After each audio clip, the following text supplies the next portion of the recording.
Magkaigsunan, matag karunugon niya, makadawat kami o inyong mga pangutana. Happy Vespers meeting Tibok na kalibot. Atong tulmanon oras sa atong Padaran ko silang issue na walay kalabutan sa Diyos. Magdesidir na ganita nga mo serbisyo sa atong Ginoo.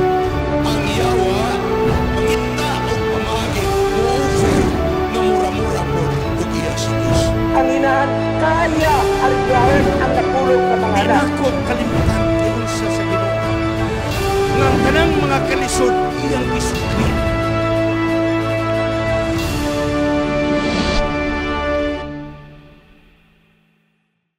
Happy Sabbath sa Tibok Kalibutan. Ang atong SRS Media Ministry, Cagayan City, makikauban ka ninyo yung pipila ka mga gutlo alang sa atong divine service. Sa pagsugod, magampo kita. Salamat o Diyos ni adlong igpapahulay. Magkapaminaw na usab kami sa mga pulong gikan sa imong manalagna. Gisulat sa linibo na ka mga tuig nga milabay, apan ang iyang mga pagtulunan, takdo gahom gihapon alang kanamo labi na ning umaabot nga kalisdanan sa among kinabuhi nining kalibutan. O balang espiritu ikaw mukunsad sa matag usa kanamo. Pasabta kami sa imong mga pulong labi na sa mga tagna. Salamat nga ikaw nagatubag sa among pag-ampo, kining tanan among pagadawaton sa ngalan ni Ginoong Hesus manluluwas. Amen. Mga kaigsunan, padayon gyapon ta sa atong series. Daniel, Wisdom to the Wise. Libro nga akong gikuhaan sa mga pagtulunan sa atong series. Libro nga gisulat sa akong Old Testament professor sa atong seminary nga mo si Dr. Salvador Stefanovic. Karon igsoon, Daniel 8, The Vision of a Ram and a Goat. Part 2. Part 2 na ta. Okay?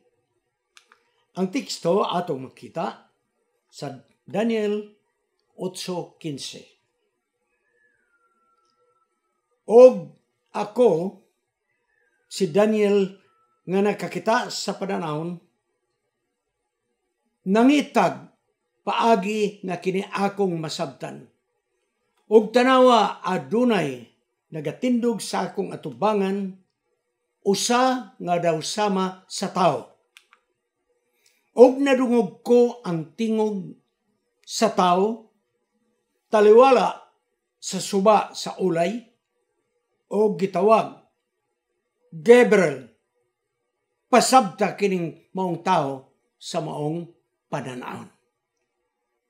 So mga kaigsunan, dili masabtan ang damgo sa karnero o kanding hangtod nga ang manulunda nga si Gabriel mao ang nagsaysay kang Daniel.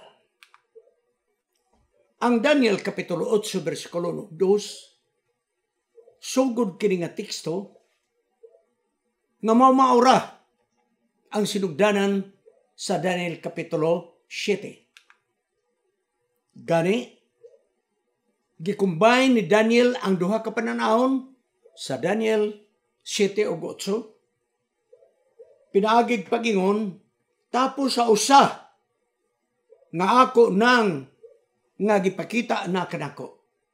So mga kaigsunan, may kadugtungan sa pananahon sa Daniel 7 ug 8. Nagingon din ang Daniel 8:1, og sa ikatulo ka tuig sa paghari ni Hari Belsasar. Ang pananahon may pakita kanako, Daniel, tapos nga gipakita kanako kadtong naguna. Sa ato pa mga kaigsunan, kining Daniel 8 sumpay ni sa Daniel 7.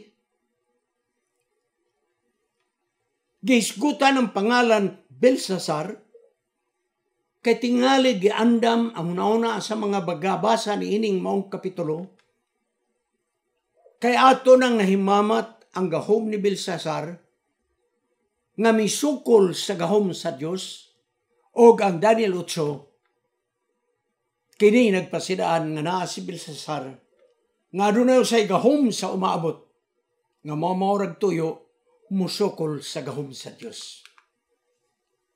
Kay si Belsasar mga kaigsunan, tipo kini sa gahom sa umaabot nga kapanahunan nga iyang sulayan pagsupak ang plano sa Dios. Mao nga nag-ingon ang usa ka theologian, Belsasar can be seen as pale foreshadowing of the little horn.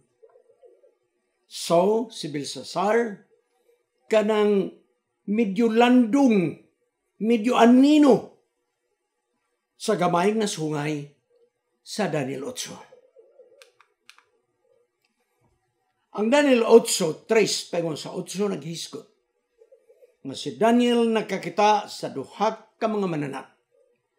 Laki nga karnero o laki nga kanding. Sa balang kasulatan, kining kanding o karnero, simbolo kini sa kusog. Basta gani mga pananahon mahitungod sa kanding o karnero, simbolo kini sa kusog o pagkapangulo. Jeremiah 50 verse 8, Zechariah chapter 10 verse 3. Ugon niya, nagingon ang pananahon, ang karnero nga laki, migikan sa silangan. Ugon niya, miadto sa nagkalalaying direksyon sa kumpas. Ano yan, Hudson? Akong nakita ang laki nga karnero, nga misulong paingon sa kasadpan, paingon sa north o paingon sa south. Karon igsoon tanaw na to, ha? Ang karnero miadto sa west kay dili siya taga west. Miadto sa north kay dili siya taga north. Miadto sa south kay siya dili taga south. Therefore, mga kaigsunan, makakonclude ta nga ang karnero taga silangan. Walay mananap nga makasukol batok kaniya. Walay makaluwas sa iyang gahom. Kay iyang buhaton kutob sa iyang ug siya nahimong dako nga gahom. Daniel 8:4. So ang karnero gikan sa east. Ang Daniel 8 versikulo 20 na gingon, mahitungod sa kanding sa karnero nga imong nakita nga adunay duha ka sungay, niya nga interpretation igsoon. Mao kinang mga hari sa Media o Persia.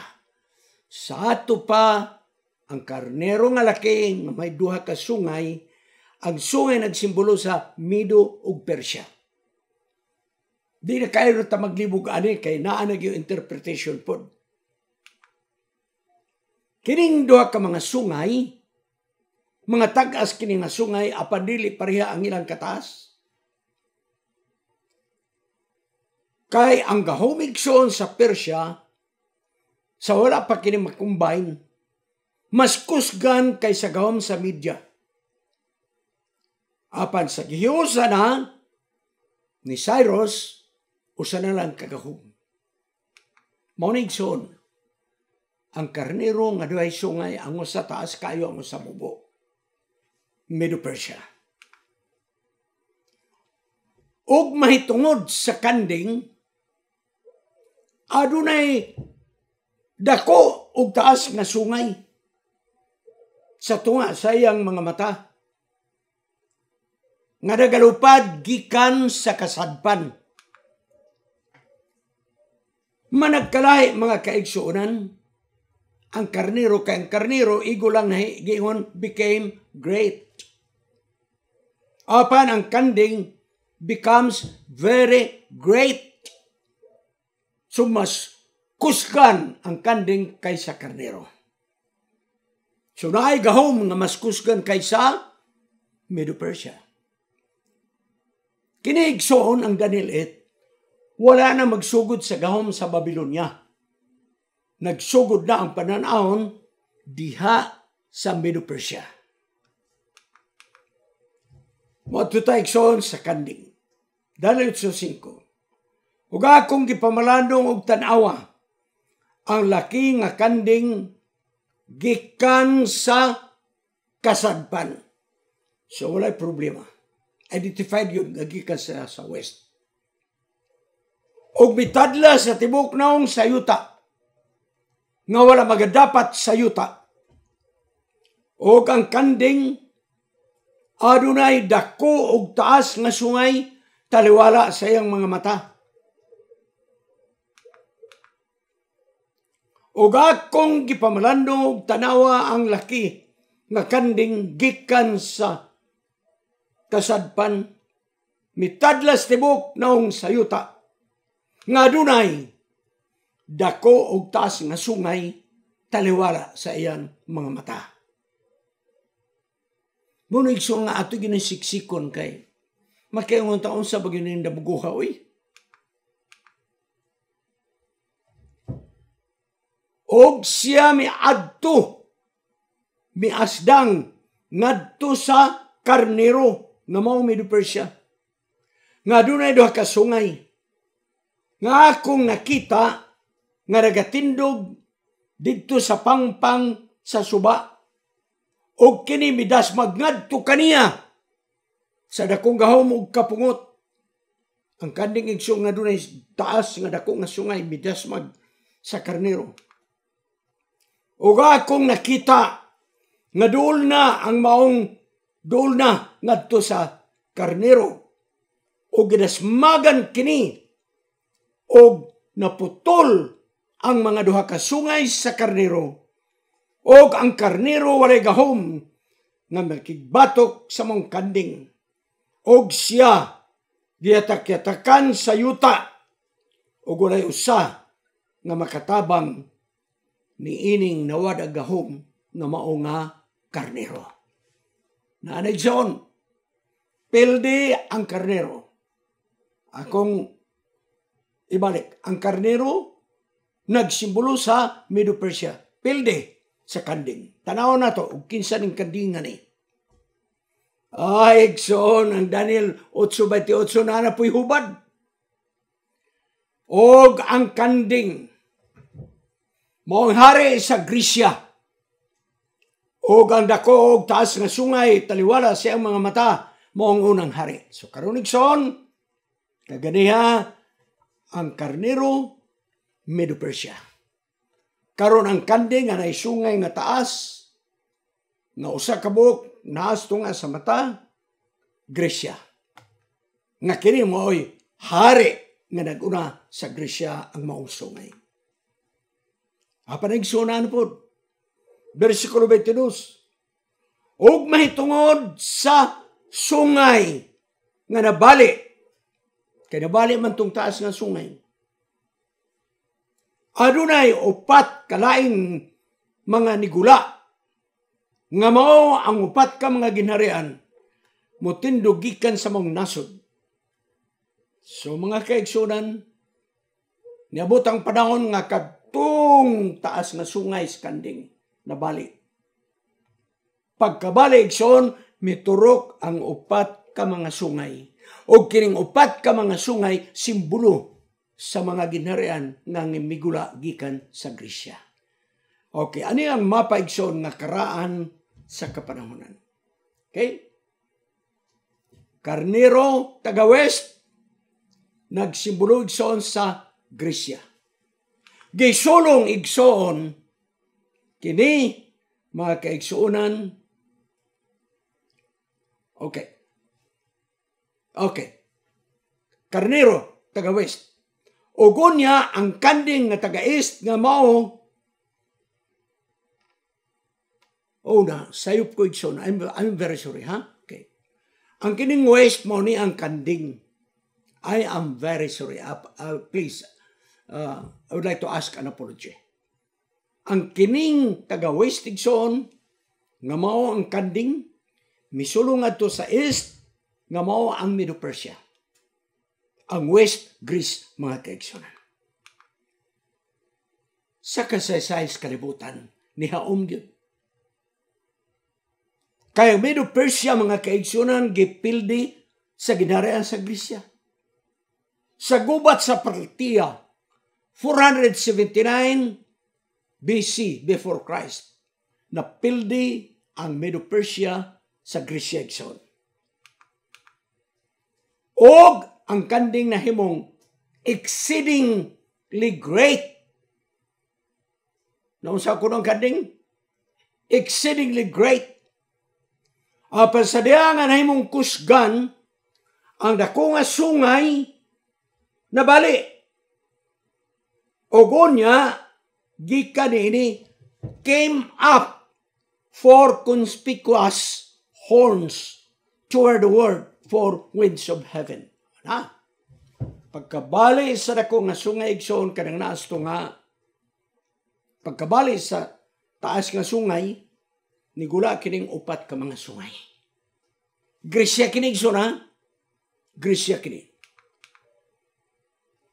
Katong taas nga sungay sawa pamabali nagsimbolo kato kang Alexander the Great.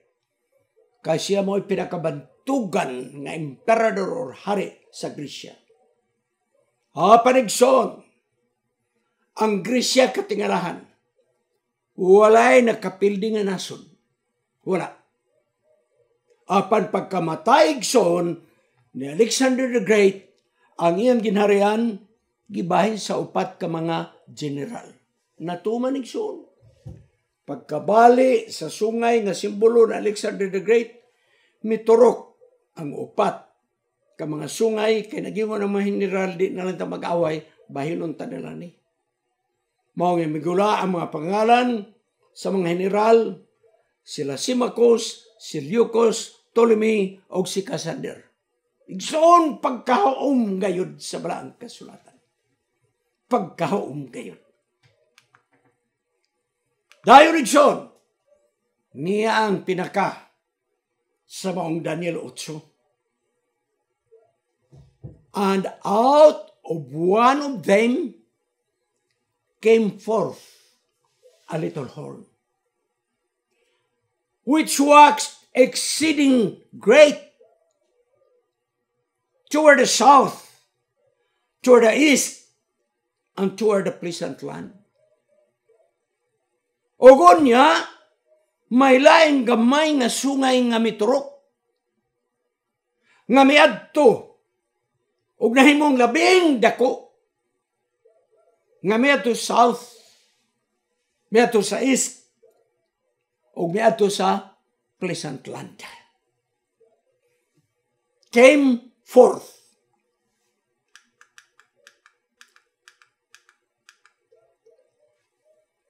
Ang 4 ka sungay ni Osa came up.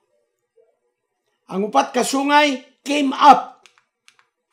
Unya, tapos sa 4 ka sungay, adunay laing gamay nga sungay came forth. Gamay nga sungay. Nahimong exceeding great. Misulong paingon ngadto sa south, ngadto paingon sa east, ngadto paingon sa pleasant land. Ikson, please basahan ninyo ang Daniel Kapitulo 8 kaywa patamahuman. Kaya ato pa rin sumpayan. Kay pangitaon yun nato kinsa kining came forth nga gamay nga sungay. So na mga terms nga akong ibilin kaninyo kay sa sunod nga Sabado ato ning badbaron mga kaigsunan. 1. Ang karnero nga nagsimbolo sa Medo-Persia nahimong sa became great. Daniel 8 verse 4 last part. Kadua, ang kanding nga maong Grisya waxed very great. Agson, nanan nilabaw na, ang karnero became great. Ang kanding became very great. Ikatulo, the little horn, nga mo yung subject matter nato sa sunod, waxed exceeding great. Mas grabe igsoon ka great kining gamay nga sungay. Ang Medo-Persia, great. Ang Grisya, very great. Ang Little Horn, exceeding great. Please, timanin na ninyo igsoon. Timanin na ninyo na. Ikaw pat, nga inyong mahinumduman. The great horn was broken. Alexander the Great, namatay. And instead, there came up 4 conspicuous horns toward the 4 winds of heaven.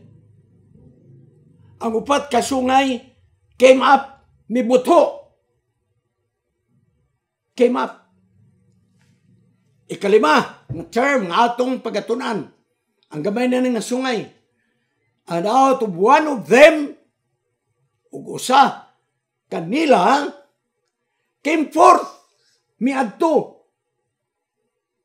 og nahimong exceeding great. Miadto south, miadto sa east, miadto sa pleasant land. 5 ka mga terms, igsoon ang atong pagaisgutan. Kay kini, mutabang ka nato pag-identify kinsa ang Little Horn. So di nata maglisod kay may given naman na ang karnero, Medo-Persia. Ang kanding, Greece. Ang dako nga sungay, Alexander the Great.